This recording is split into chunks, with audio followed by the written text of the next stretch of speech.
Hola, ¿qué tal? Buenas tardes a todos. Bueno, este sería el siguiente tema. Si, bueno, recapitulando un poco del tema anterior, estábamos viendo las leyes de Mendel, en las cuales, pues bueno, él básicamente lo que hizo fue rastrear qué pasaba con estos a lo largo de distintas generaciones, llegando, pues bueno, a conclusiones muy importantes que son las tres leyes de Mendel, que bueno, vimos la clase anterior. Posterior a estas investigaciones que realizó Mendel, se hicieron otras para, pues bueno, tratar de investigar lo que eran los genes y tratar de investigar como tal qué era la genética, ¿no? Y cómo esta pues se transfería de manera, pues bueno, ya particular de generación en generación. Para esto, Thomas Morgan realizó experimentos, a diferencia de Mendel, que Mendel los hizo con chícharos. Morgan lo hizo con una mosca que se llama Drosophila melanogaster. Esta mosca es la que se denomina la mosca de la fruta, es la mosca que se encuentra volando en frutos que, bueno, pues tienen por ahí varios días y que están empezando a descomponer. El experimento consistió en cruzar lo que era un macho mutante de ojos de color blanco con una hembra común de ojos de color rojo, que es la condición normal para esta especie, es decir, que tenga el color rojo de los ojos es la condición normal, por eso se llamaba mutante el de ojos blancos, ya que es la condición que no es tan común. Interpretó de sus observaciones que el alelo para los ojos rojos era el dominante y el de los ojos blancos era el recesivo, por lo cual a R mayúscula lo nombró para ojos rojos y R minúscula lo denominó para ojos blancos respectivamente. La segunda experiencia realizada por Morgan fue el cruce de un macho mutante original con una hembra de la generación F1. Todo esto, como les digo, pues lo hizo para rastrear qué pasaba con esos caracteres que ya él había identificado como dominantes y recesivos, en este caso ojos de color rojo y ojos de color blanco, que era el recesivo. Las observaciones, pues bueno, que él notó en estos experimentos es de el color de ojos. Para la primera generación F1 obtuvo un total de 4 individuos de ojos rojos y 1 de ojos blancos.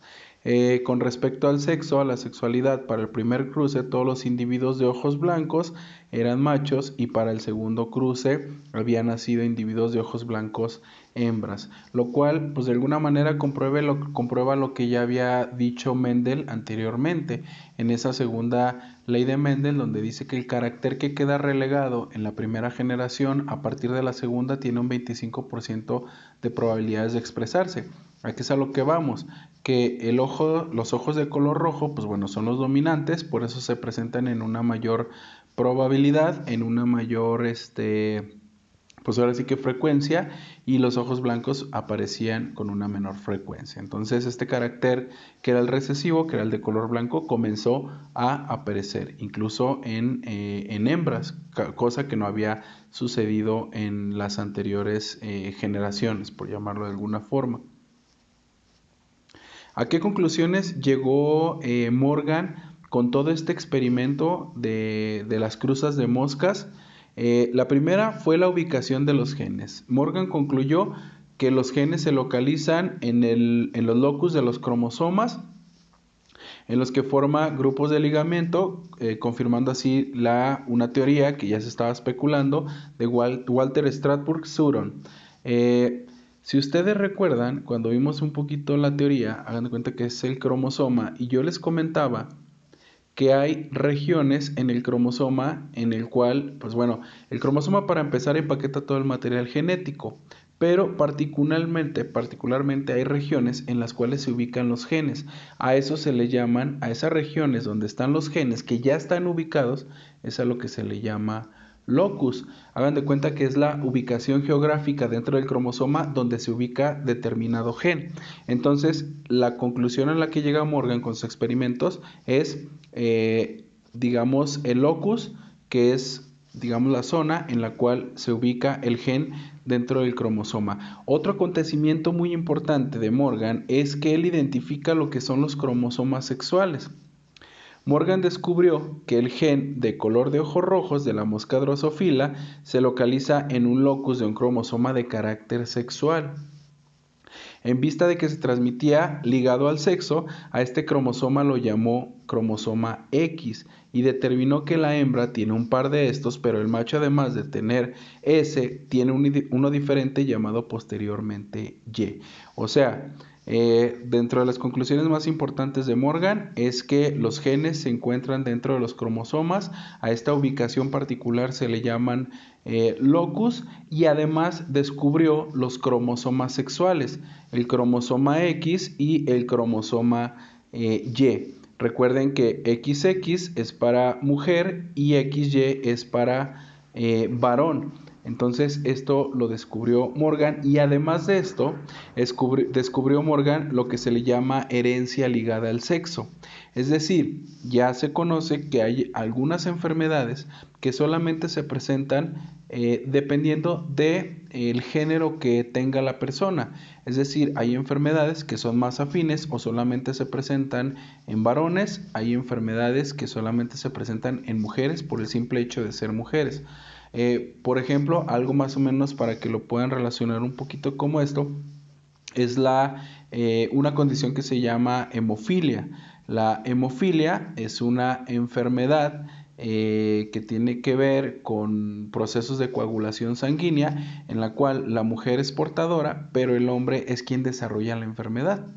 Entonces, a eso es a lo que se le conoce como herencia ligada al sexo. Entonces, si alguna enfermedad por el simple hecho de ser hombre o ser mujer se presenta y se desarrolla, a eso se le llama herencia ligada al sexo, porque son mutaciones de genes que se encuentran o en el cromosoma X o en el cromosoma Y, dependiendo de si es hombre o dependiendo de si es mujer. Entonces, estas fueron las conclusiones más importantes de Morgan con respecto a la genética, que bueno, pues son acontecimientos que tienen vigencia en la actualidad.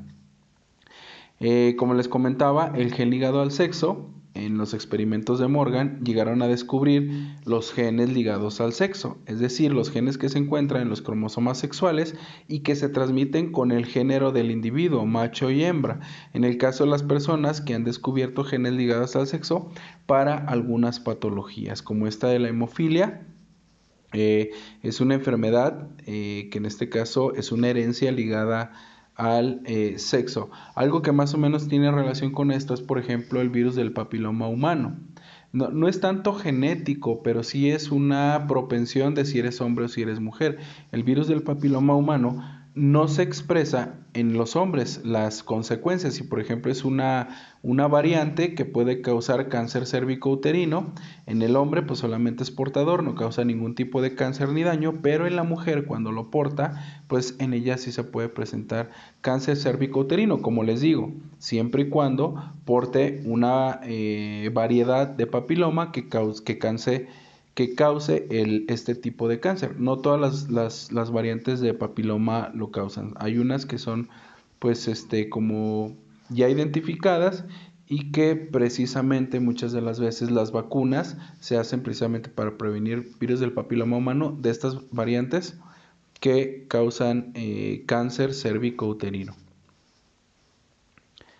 Bueno, nada más vamos a ver como modelo introductorio o como introducción lo que es el ADN por el modelo de Watson y Crick. Este modelo de ADN que una vez que ya fue, digamos, delucidado, descrita esta estructura o dilucidada por Watson y Crick, pues bueno, ya la genética tuvo avances muy importantes. Tan es así que, bueno, a título personal lo considero como uno de los acontecimientos científicos más importantes de todos los tiempos, ¿no? Porque esto ha permitido tener alcance en la actualidad, como por ejemplo el desarrollo de algunos medicamentos, por ejemplo ahorita el desarrollo de la vacuna tiene que ver mucho con la genética. Para esto, pues bueno, el ADN no fue descubierto de la noche a la mañana y se hicieron algunos experimentos previos antes de que Watson y Crick describieran esta estructura de el ADN. Si ustedes recuerdan, pues bueno, el ADN es un ácido nucleico es el ácido nucleico que permite transferir pues los genes y pues es ácido desoxirribonucleico, por eso son sus siglas ADN.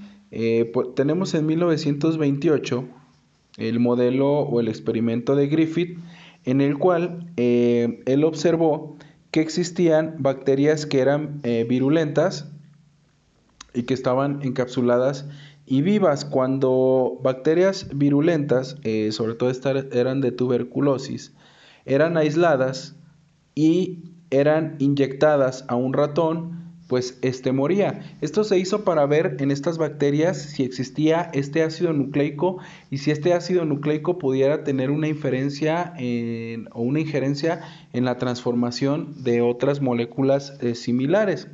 Después había una segunda cepa en la cual estas bacterias de tuberculosis eran bacterias no virulentas, ya que estaban no encapsuladas.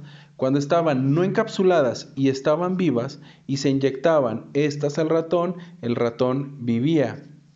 Pero, por ejemplo, teníamos que la cepa de bacterias que estaban encapsuladas, que eran vivas, que eran virulentas, se les aplicaba calor y estas se mezclaban con bacterias que eran no encapsuladas, que eran no virulentas. Cuando estas dos se mezclaban y se inyectaban al ratón, pues vivía. Pero, ¿qué sucedía, por ejemplo, con esas bacterias no virulentas, vivas, y que se les añadía, por ejemplo, bacterias que eran virulentas, pero muertas?